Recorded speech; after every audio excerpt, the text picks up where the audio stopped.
Donc on s'attaque au principe de Le Chatelier avec les exercices de déplacement d'équilibre. Donc avant, on va revoir ce qu'il faut pour qu'une réaction chimique aboutisse à un état d'équilibre. Donc il faut que deux réactions puissent se dérouler en sens inverse. Donc il y a un sens direct et un sens inverse entre des réactifs et des produits. Donc les produits peuvent eux-mêmes être des réactifs d'une réaction inverse. Et pour ça, il faut que les deux sens soient thermodynamiquement possibles. Donc, les facteurs thermodynamiques qui peuvent favoriser une réaction, c'est une variation d'enthalpie négative. Donc, je rappelle que l'enthalpie, c'est la lettre H, c'est l'énergie chimique interne, la quantité d'énergie qu'il y a dans les liaisons. Quand vous avez des réactifs qui sont plus élevés en énergie que des produits, donc vous avez une variation d'enthalpie qui est négative. Et dans ce cas-là, en fait, vous avez des produits qui sont plus stables en énergie. Et ça, c'est quelque chose de favorable. Donc, c'est comme les pierres en haut de la montagne qui ont tendance à descendre de la montagne, n'ont pas tendance à y remonter toutes seules. En chimie, c'est pareil. Les molécules chimiques cherchent plus de stabilité. Et donc ça, c'est quand de l'énergie thermique est libérée dans le milieu. Donc une variation d'enthalpie négative, c'est quelque chose d'exothermique, et ça, c'est favorable. Donc des facteurs qui favorisent. Une autre façon d'avoir une réaction qui aura tendance à se dérouler, donc c'est, on ne va plus regarder maintenant l'enthalpie, on va regarder l'entropie. Alors l'entropie, c'est une mesure du désordre. Alors en chimie, le désordre, il augmente entre les solides qui sont très rangés, très ordonnés et qui ne bougent pas, les liquides où il y a un déplacement où les molécules se touchent quand même, et le gaz qui est l'état le plus désordonné possible. Et donc il y a aussi des tables avec des valeurs d'entropie. Et donc, si jamais vous allez vers plus de désordre, je ne sais pas si vous avez déjà remarqué ça dans la vie de tous les jours, c'est quelque chose aussi de spontané, du désordre qui augmente. Donc quelque chose de favorable, ça va être vers plus de moles de gaz. Donc on peut peut-être l'écrire en vert. Les choses qui favorisent, c'est exo, c'est favorable, et vers plus de moles de gaz, c'est quelque chose de favorable. Alors si jamais vous avez deux choses favorables, si vous avez une réaction que vous écrivez l'équation, qui est exo et vers plus de moles de gaz, dans ce cas-là, la réaction sera complète, parce que vous aurez un facteur favorable et l'autre facteur favorable dans le même sens. Si jamais vous avez deux facteurs défavorables, une réaction endo, où vous demandez de capter de l'énergie, et vous essayez de faire des produits qui sont moins stables, donc vos produits sont moins stables que vos réactifs, et donc là, vous devez prendre de l'énergie thermique au milieu, ça, c'est pas spontané. Donc endo, c'est quelque chose de défavorable au point de vue thermodynamique. Et donc, et en plus, si la réaction que vous essayez d'écrire va aussi vers moins de moles de gaz, donc elle se range toute seule, dans ce cas-là, ça ne va pas pouvoir se faire. À la fois le facteur énergétique et le facteur anthropique va être défavorable. Donc la réaction va être impossible, ça ne va pas pouvoir se faire. Aucun des facteurs ne permet la réaction. Alors maintenant, si vous écrivez une équation où un est favorable et l'autre est défavorable, donc vous n'avez un seul facteur favorable. Donc par exemple, une des possibilités, c'est d'avoir quelque chose d'exo. Ça, c'est favorable avec les produits plus stables, mais quelque chose où vous avez moins de gaz. Vous voyez, j'ai dessiné un ballon plus petit. Et donc dans ce cas-là, vous avez un facteur vert et un facteur rouge pour la réaction. Donc si on regarde sur une équation avec des réactifs et des produits, et on voit que quelque chose est favorable au niveau énergétique, donc c'est exo dans ce sens-là, et donc vos produits vont vont être formés avec de l'énergie. Donc une réaction exothermique libère de l'énergie avec les produits. Et donc ça, c'est quelque chose que j'écris en vert, c'est favorable.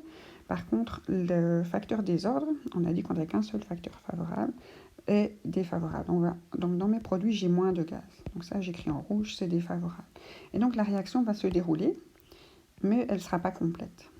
Pourquoi elle ne sera pas complète? C'est parce qu'en fait, si vous avez une réaction qui est exo dans le sens écrit, mais regardez là un petit peu dans l'autre sens, si vous allez de produits si vos produits sont maintenant vos réactifs, donc si vous avez besoin d'énergie pour qu'une réaction se déroule, elle va être dans l'autre sens, elle est endo dans le sens inverse. Donc une réaction exo dans un sens est endo dans l'autre. Et si vous avez moins de gaz à droite, vous avez plus de gaz à gauche. Et donc votre réaction va pouvoir avoir lieu dans les deux sens. Vous aurez un facteur anthropique ici, qui va permettre la réaction à gauche, et un facteur enthalpie qui va permettre la réaction à droite. Donc vous imaginez bien que ça va pouvoir être la même chose si le facteur inverse, sont favorables et défavorables. Donc si nous avons un facteur énergétique défavorable, quelque chose d'endo, donc vos réactifs ont besoin d'énergie, mais par contre, vous avez plus de gaz. Donc ça, c'est favorable au sens direct, au niveau anthropique. Et maintenant, on va regarder le sens inverse. Comme ça, si vous avez les molécules de droite qui redonnent des molécules avec de l'énergie, le sens inverse ici, il est exo. Donc le sens direct, il était endo. Et donc, pareil, si vous avez plus de gaz à droite, vous avez moins de gaz à gauche. Vous avez chaque fois un facteur qui vous permet d'avoir la réaction dans les deux sens favorisés par un des facteurs. Là, donc, quand vous avez une réaction à l'équilibre, un sens est favorisé par une variation d'enthalpie favorable et l'autre sens est favorisé par une variation d'entropie favorable.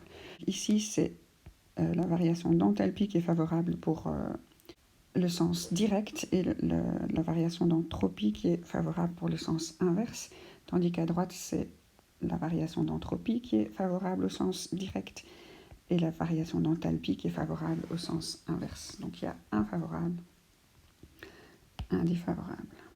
Donc pour chacune des réactions aussi, un facteur est défavorable. Donc pour le sens direct ici, l'entropie est défavorable, et pour le sens inverse, c'est l'enthalpie qui est défavorable. Et la réaction qui est proposée à droite, l'enthalpie est défavorable dans le sens direct et l'entropie est défavorable dans le sens inverse. Donc vous remarquez que pour chaque sens, un facteur favorable, défavorable. Et selon l'écriture de l'équation, tout va être inversé. Alors maintenant, on va vraiment embêter un équilibre. Donc on a un équilibre et on peut en fait modifier l'état d'avancement de la réaction. Alors que tout semble à l'arrêt, la concentration ne change pas, on a un certain rendement, mais si on n'est pas content de ce rendement, on peut venir le chatouiller.